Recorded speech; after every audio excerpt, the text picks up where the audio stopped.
Are we on already? Yeah? Okay. Sorry. That's okay.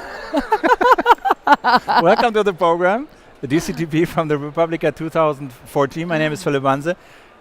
We all are constantly checking our smartphones, even if we have a guest, Kate Miltner. Welcome to the program. Thank you very Miltner, much. I'm sorry. Yeah, that's okay. You are with Microsoft Research. I am. I'm at Microsoft Research. In New England. Yes. And you did some research, or you held a talk and did some research on whether those smartphones, those screens in our faces, are destroying our relationships, Right. especially our close relationships, romantic relationships. And? So I had two co-authors, Dr. Jeffrey Hall from the University of Kansas and Dr. Nancy Baim, who is my colleague at Microsoft Research in Boston. And we did a study on 69 pairs of people, so either close friends or people who were in a romantic relationship, to see whether if people who use their phones all the time, whether it's a problem. So the origin of this research was Dr. Baim was on a radio show, and someone called in and said, those people, they just don't know how to have relationships or conversations anymore. Yeah, because when we talk, we check our email. Right. And Dr. Baim was like, well, I'm not exactly sure that that's true. And they laughed at her on this show. Yeah. So she decided that it was time to do some research. So we got all together and we decided that it was important to figure out whether or not our use of phones is actually negatively impacting our interactions with each other. And Dr. Baim thought, I don't really think this is true. I think that the real problem is if we have different types of practice. So if the way that you believe mobile phones should be used is different from how I believe mobile phones should be used. And so what we found is that what matters is not the what we call injunctive norms or societal norms, because if you look in the press, right, you see that there are a lot of articles saying mobile phones are killing our relationships, cell phone is ruining your life, all of this very hyperbolic discourse and narrative about the use of mobile phones. So we found out that indeed what Dr. Baim thought was actually true. So if you like to use your phone in one way, and I like to use... Say, I found it appropriate right now to check my Twitter account and read some stuff while you were talking. So personally, I feel like I'm not quite sure why you're doing that. Yeah. Maybe because you're a host and you're trying to see if people are tweeting in questions. Then that's probably all right. If you're just bored with me, then I'll probably have my feelings hurt a little bit.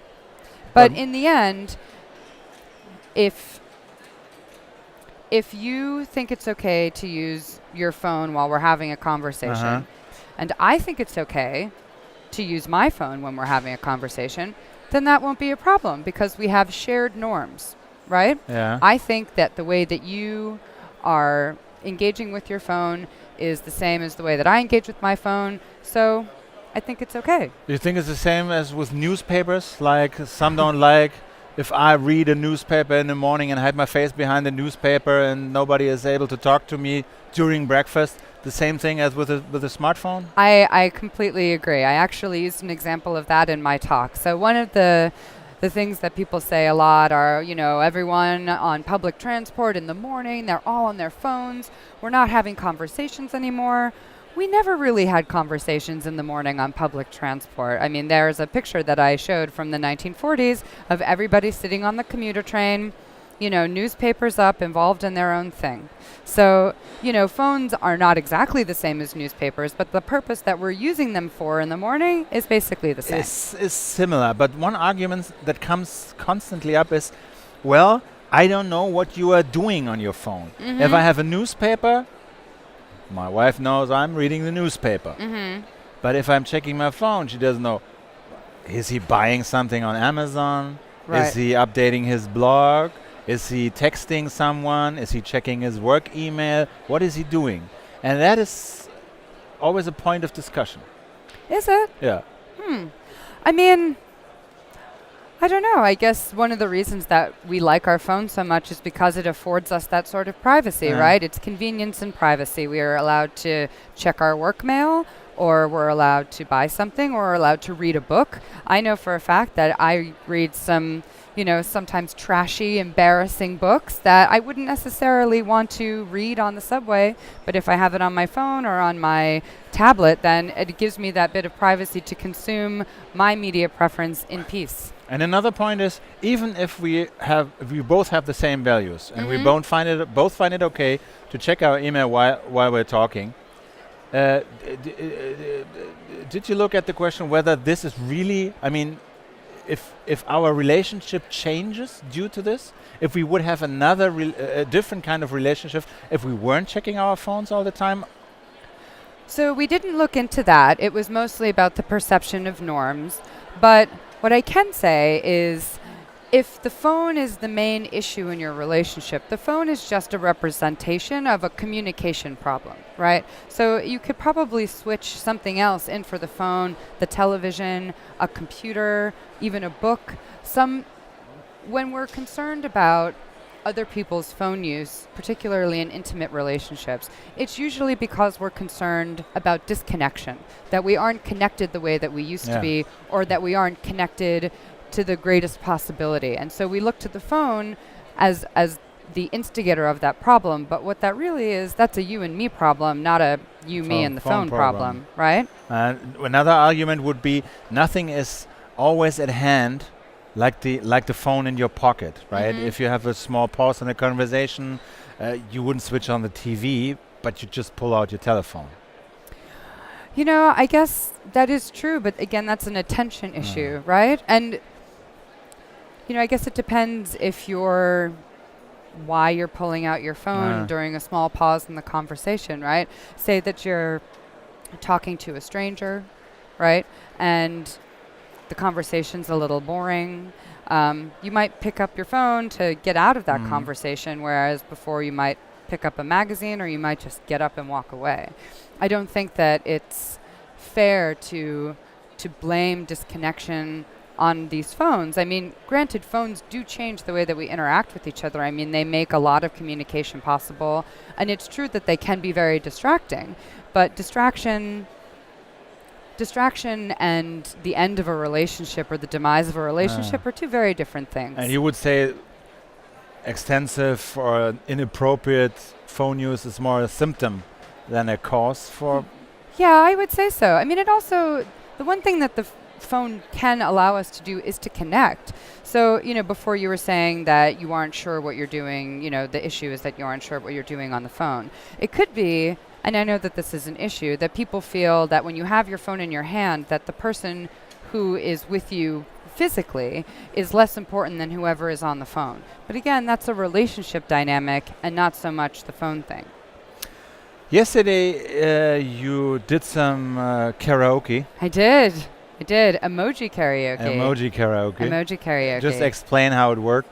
So there's I don't know if it's but there's a trend online of translating other forms of media text into emoji. So the Emoji Translation Foundation, they tend to translate, there's a video I showed yesterday of the Game of Thrones theme song. Katy Perry did a lyric video for her song Roar that is mostly emoji. There's a Tumblr called Emoji Art History, where the founders of that Tumblr, they take the art in the Getty Museum and translate that into emoji. So I was very inspired by this. I thought it was very entertaining. And one of the things that I love about emoji is the capability for us to playfully translate the things that we engage with in our day-to-day life into these tiny little pictures. I like to think of it as creativity within a framework, right? So what I wanted to do, given that the Republica last year closed with a sing-along of We Are the Champions, I thought, this is a really great crowd and they love to sing karaoke, so I'm going to put up some song lyrics and I'm going to have some people on stage, and I'm going to give all those people on stage 60 seconds to translate the song lyrics into emoji, and then the audience will vote on their favorites. Do we know where this culture originates from? Yeah, so emoji come from Japan. And the word emoji, E is picture, and emoji is, actually I might be getting this wrong. Well, emoji It's means... not from emotion? So it sounds very similar Yeah. to that, but I believe emoji, I think, is picture, or E is picture, and emoji is But phone. it's a Japanese word. It is a Japanese word. And the Japanese have been using these since the 1990s because Japanese is not a very easy language to truncate or shorten. And so it was easier for them and more fun to use these images for shorter messages. Okay. And where do I have to go to see some, I don't know, to dive into this culture? To dive apart into from this culture. Apart from using it myself, of course. So Tumblr, the social network platform, Tumblr, they have a huge emoji art community. So if you were to just look at the emoji tag, I'm sure that you would find a wealth of things. And who's creating them? Is it a very specific set of emojis, or are people creating emojis themselves? So emoji are actually based upon a Unicode standard. Yeah. So they look the same across every platform. You can't just, I mean, I guess you could create a small image, but it wouldn't be part of the standard emoji set. And actually so there's a defined number of emojis. Yes, and the rigidity of this set actually ended up being a little bit of an issue in 2012 when Sephora tweeted, retweet if you think that there should be more nail colors in the emoji set. And Miley Cyrus responded and said, more colors of nails, how about we have black people? So there are no black people in the traditional emoji set, and there are very limited racial representations.